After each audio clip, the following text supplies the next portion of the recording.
আলহামদুলিল্লাহ। আমার জীবনের অন্যতম দোয়া কবুলের গল্প শেয়ার করতে যাচ্ছি। আল্লাহর কাছে অনেক করে চেয়েছি, কিন্তু কখনো ভাবি নাই যে আল্লাহ সুবহানাহু ওয়া তাআলা এভাবে আমার দোয়া কবুল করবেন। আলহামদুলিল্লাহ। প্রথম দোয়াটি ছিল আমার একজন বংশধর যেন আল্লাহ দেন। বিয়ের 10 বছর হয়ে গেল, আমার ভাইয়ের সংসারে কোনো সন্তান ছিল না। খুব করে আল্লাহর কাছে চেয়েছিলাম এবং আল্লাহ সুবহানাহু ওয়া তাআলা আমার ডাকে সাড়া দিয়েছেন। ২৬ ডিসেম্বর ২০২০ আমার ভাই পুত্র সন্তানের বাবা হন। আলহামদুলিল্লাহ।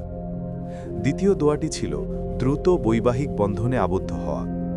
একজন জীবনসঙ্গী পাওয়ার জন্য নিয়মিত দোয়া করেছি।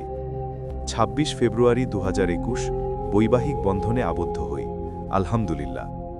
আমার অন্যতম আমল ছিল ৫ ওয়াক্ত সালাত আদায়ের সাথে নিয়মিত তাহাজ্জুদ সালাত আদায় করা। এমন কোনো দিন ছিল না যে আমি তাহাজ্জুদ সালাত আদায় করিনি। কেউ নিরাশ হবেন না।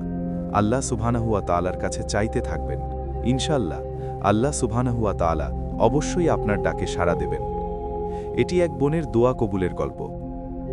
এই বোনের গল্পটা শুধু একটা গল্প না, এটা একটা প্রমাণ। যখন দুনিয়ার সব দরজা বন্ধ হয়ে যায়, তখনও একটা দরজা খোলা থাকে। সেটা হলো তাহাজ্জুদের দরজা। রাতের নিস্তব্ধতায় যখন সবাই ঘুমিয়ে থাকে, তখন একজন বান্দা যদি জায়নামাজে দাঁড়িয়ে চোখের পানি ফেলে বলে, হে আল্লাহ, আমি আর কাউকে চাই না, শুধু তোমাকেই চাই, তখন আসমানের দরজা খুলে যায়। অনেকে ভাবে এতদিন দোয়া করছি, কিছুই তো হচ্ছে না। কিন্তু আমরা বুঝি না, আল্লাহ দেরি করেন, অবহেলা করেন না। এই বোন 10 বছর অপেক্ষা করেছে, প্রতিদিন তাহাজ্জুদ পড়েছে, হাল ছাড়েনি, মানুষের কথা শুনে ভেঙে পড়েনি। আর আল্লাহ ঠিক সময়েই দিয়েছেন, এমনভাবে দিয়েছেন যা সে কল্পনাও করেনি। তুমি কি জানো, তাহাজ্জুদ শুধু দোয়া কবুলের নামাজ না, এটা আল্লাহর সাথে একান্ত কথোপকথনের সময়।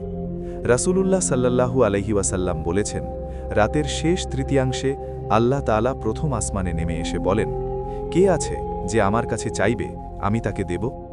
সহিহ বুখারী ও মুসলিম। তাহলে বলো তো, আমরা কেন সেই সময় ঘুমিয়ে থাকব? তোমার বিয়ে হচ্ছে না, সন্তান নেই, রিজিকের কষ্ট, মনের অশান্তি। একবার সত্যিকারের ভরসা নিয়ে তাহাজ্জুদে দাঁড়িয়ে দেখো। কাউকে বলার দরকার নেই, ফেসবুকে পোস্ট করার দরকার নেই, শুধু তুমি আর তোমার রব। মনে রেখো, দোয়া কখনো হারিয়ে যায় না। হয় সেটা সাথে সাথে কবুল হয়, হয় দেরিতে, না হয় তার চেয়েও উত্তম কিছু দিয়ে বদলে দেওয়া হয়। আজ থেকেই একটা নিয়ত করো, সপ্তাহে অন্তত 2 দিন তাহাজ্জুদ পড়বে, তারপর ধীরে ধীরে প্রতিদিন। দেখবে তোমার জীবন বদলাতে শুরু করেছে, ভেতর থেকে। আল্লাহর কাছে চাইতে লজ্জা নেই, চাইতে ভয় নেই। লজ্জা হলো না চাওয়া। তুমি নিরাশ হয়ো না। যে আল্লাহ এই বোনের 10 বছরের দোয়া কবুল করেছেন, তিনি তোমারটাও করবেন। শুধু দরকার সাবর, সিজদা আর চোখের পানির দোয়া। আল্লাহ আমাদের সবাইকে তাহাজ্জুদের মানুষ বানিয়ে দিন। আমিন।